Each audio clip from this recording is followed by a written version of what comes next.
असा गुरु भक्त आणि देशभक्तीचं काय त्यांचं द्यावं.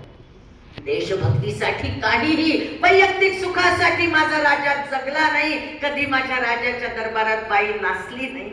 असा जाड होता राजा. रामराज्यानंतर शिवराज्य आदर्श व्हावं असा राजा. माझा ऊर भरून आला, सगळा भूतकाळ मला आठवत आहे. आणि कविभूषण यांना आज्ञा केली, गावं आज राज्याभिषेक आहे, माझ्या राजाचा पोवाडा गावं.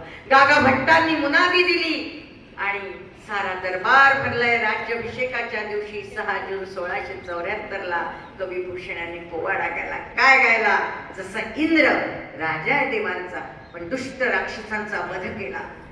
जसा राम आहे कोदंडधारी, पण दुष्ट रावणाने धुमाकूळ घातला होता, अवनी घाबरली होती. इतका प्रचंड धुमाकूळ रावणाचा, तर त्यासाठी श्रीरामांनी, कोदंडधारी श्रीरामांनी रावणाचा वध केला. कंस मामा असून जो देशाच्या देवदेश धर्माच्या आडाला, त्याला कृष्णाने मारलाय.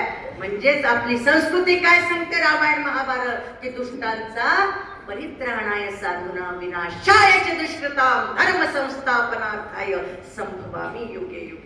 आणि हेच मला सगळं आठवलं आणि कविभूषण यांनी हा पोवाडा गायला. चला जाऊया राज दरबारात.